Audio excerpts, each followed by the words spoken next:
You got 10 seconds for an over-smattering. 10 turns into 5 minutes. You got 10 seconds for an over-smattering of the gospel of grace. I think according to the New Testament, Paul said, Jesus came as the last Adam. Why did Jesus come as the last Adam? Because the first Adam screwed it up and the whole Bible chased us. God walks us out of the garden and chases us. That's the whole Old Testament. And in Jesus, God gives his best game plan. I'll wrap myself up in an earth suit and I'll become one of them. Jesus hangs at the cross. Man, this is one of the most poignant moments. Jesus hangs at the cross. He stares up into heaven. He says, Father, forgive them. They don't know what they're doing. And we've always put that on the crowd. You know, we've always said Jesus was forgiving the crowd. We get into discussions. Did they all go to heaven? I've heard people get real serious questions about stuff like that. Did all those people go to heaven because Jesus said, Father, forgive them? None of them even asked.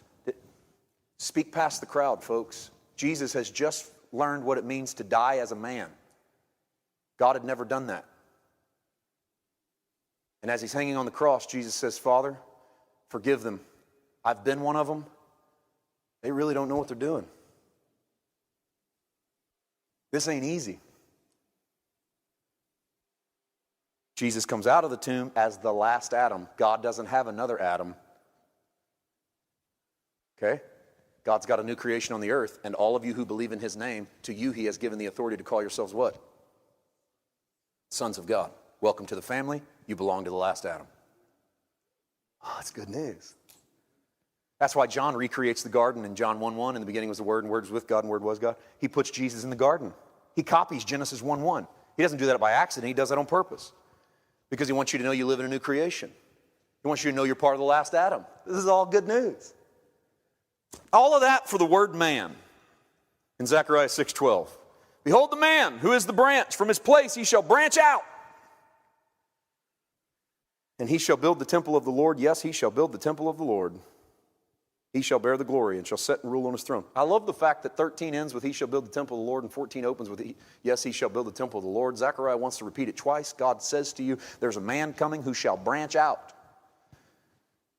And what he will do when he branches out is he will build his temple. Now, I don't know anybody in the eschatological world who is predicting that Jesus is going to come back and build a temple. And yet, according to Zechariah chapter 6, the man is going to build a temple. In case you missed it, he said it twice. Yes, the man is going to build his temple. Where does that fit in our timeline? Is that somewhere out in the future when Jesus comes back and builds a temple? I don't think so. Jesus said in John chapter 14, verse 1, let not your heart be troubled. You believe in God, believe also in me. In my Father's house are many mansions. Mansions, Greek word mone, places to live, abodes. Deeper in the chapter, Jesus says, if man loves my Father loves him. He and I come and make our mansion inside of you.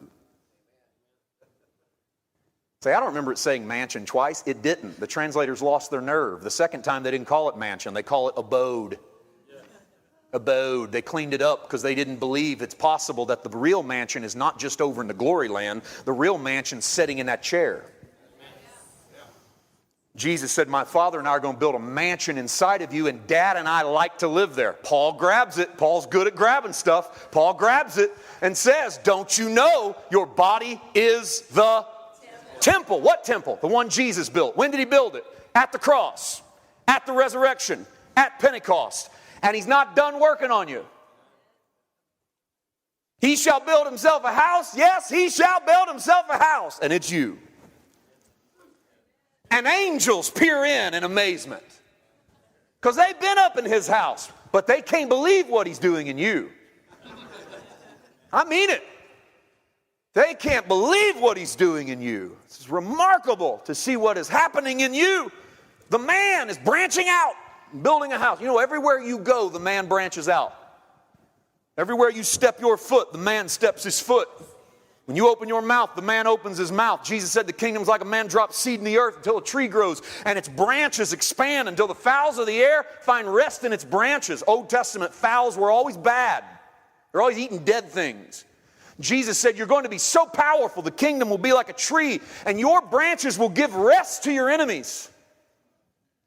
Because everywhere you go will branch out.